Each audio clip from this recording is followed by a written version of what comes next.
Assalamualaikum warahmatullahi wabarakatuh. Hello everyone, welcome to my video.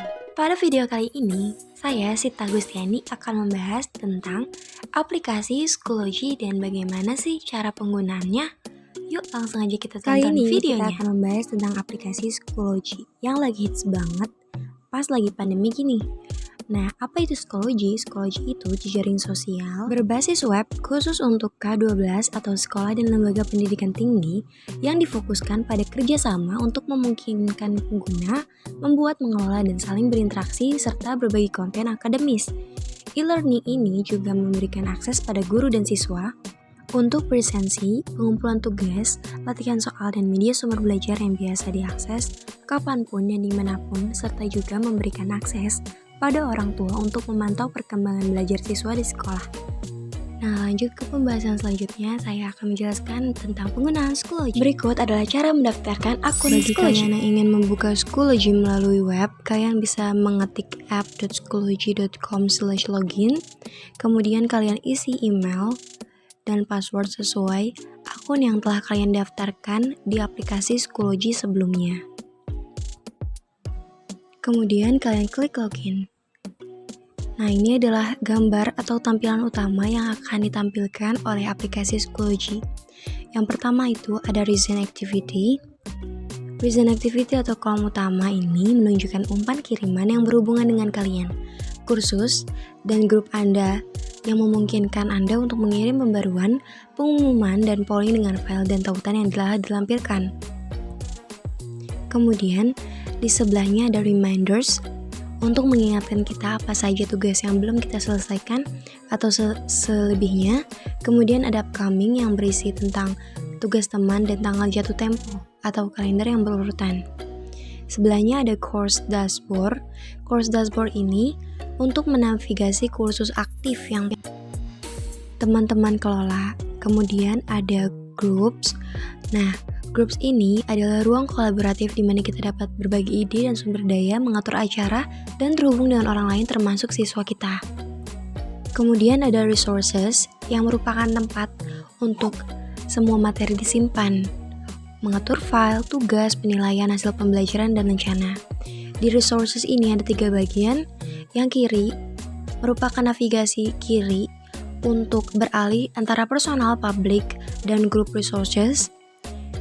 Juga merupakan tempat di mana kita dapat menghubungkan aplikasi lain seperti Google Drive dan Microsoft OneDrive.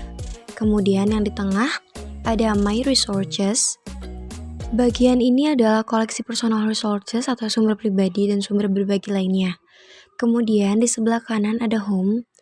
Bagian ini kita dapat membuat, melihat, mengedit, dan mengelola semua sumber yang kita miliki. Kemudian ada lonceng notifikasi. Di sini berfungsi untuk melihat notifikasi yang masuk ke dalam akun kita. Kemudian ada personal profile yang berisi tentang pemberitahuan email, teks, dan pemberitahuan lainnya yang bisa kita ubah melalui setting. Kemudian jika kita buka profile kita, akan muncul seperti ini. Kemudian di sini kita telah memiliki 2 buah kelas. Yang pertama ada Math Edu dan Matematika Wajib kelas 11. Jika kalian ingin bergabung atau membuat kelas, kalian bisa klik My Course di ujung kanan, kemudian klik Join a Class dan masukkan kode aksesnya. Jika kalian ingin membuat kelas baru, kalian langsung pilih Create Class dan masukkan semua kategori sesuai yang kalian inginkan. Kemudian di sini ada salah satu contoh kelas yang telah saya buat 2 buah pertemuan menggunakan icon Add Materials dengan 2 buah folder.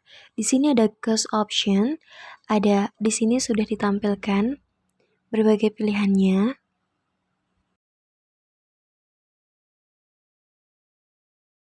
Nah, yang pertama ada Materials. Di sini ada 2 buah pertemuan. Ada icon Add Materials di sini untuk bisa add folder untuk membuat folder baru, add assignment untuk membuat penugasan, add assessment untuk membuat penilaian atau kuis, add file, link, or external tools digunakan untuk menginput semua akses file. Kemudian Di bawahnya ada discussion untuk membuat diskusi baru, add video atau album membuat foto album, kemudian ada add package atau paket, dan import from resources, import dari sumber daya, kemudian ada find resources atau menemukan sumber daya. Saya telah membuat 2 buah pertemuan menggunakan add folder. Nah, di dalam pertemuan satu ini sudah banyak sekali file-file dan materi yang telah saya buat menggunakan tools yang ada. Di sini ada attendance dan diskusi peluang menggunakan add discussion. Kemudian ada bab 1 peluang berupa PDF dan link dengan menggunakan icon dari add file, link, atau external tools. Kemudian ada kuis peluang dengan menggunakan add assessment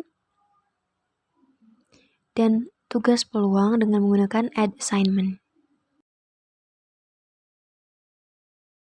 Jika kita mengklik attendance yang dibuat dari forum diskusi, di sini dibuat untuk menimbulkan interaksi atau timbal balik daripada siswa dan murid itu sendiri. Kemudian ada kuis peluang yang tadi kita akses menggunakan add assessment. Di sini ada beberapa orang yang sudah menginput jawabannya, kemudian kita klik question. Jika kita ingin mengetahui pertanyaan apa yang akan kita buat, di sini saya sudah membuat 5 buah pertanyaan, terdiri dari pilihan ganda, jawaban singkat, dan benar atau salah. Kemudian kita bisa mengaksesnya kembali menggunakan tombol dari preview. Jika kita telah membuatnya, kita klik preview, maka di situ akan muncul tampilan seolah-olah kita sedang mengerjakan tes atau kuis tersebut. Kita start new tab untuk memulainya dan kita mengisi jawaban sesuai jawaban yang benar. Kemudian di tombol result, kita bisa melihat siapa saja yang telah mengumpulkannya.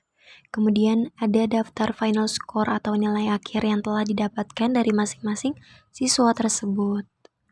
Kemudian ada icon setting, di sini digunakan untuk mengatur apa saja format atau aturan yang akan kita buat dalam kuis tersebut. Seperti ini tampilannya.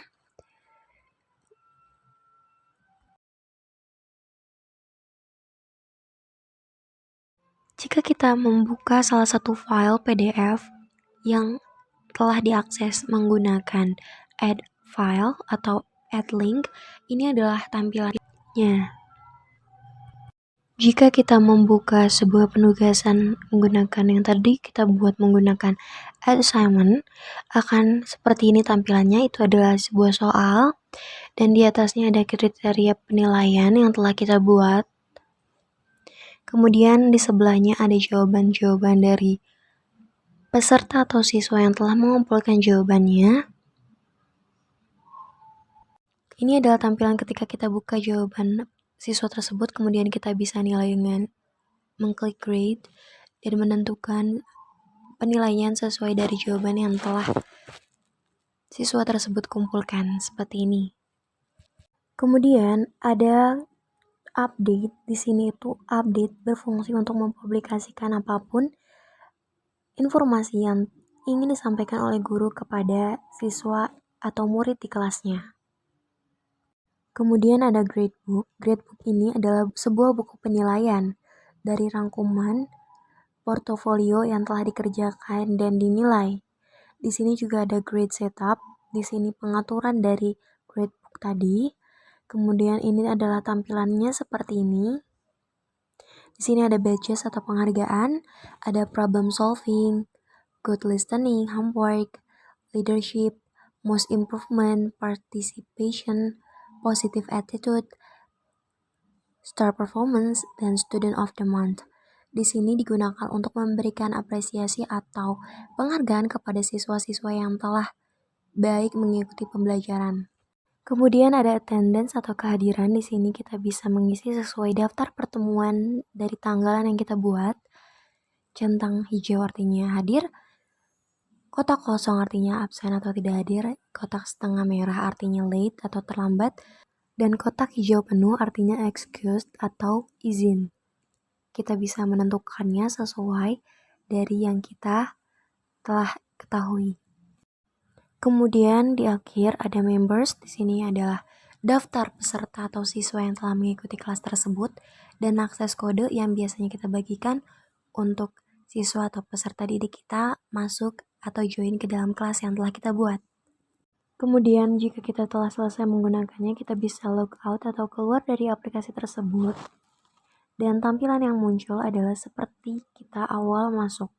Setelah menonton video ini, saya harap kalian bisa lebih memahami bagaimana cara penggunaan aplikasi Schoology. Jangan lupa untuk like, comment, subscribe, dan share video ini.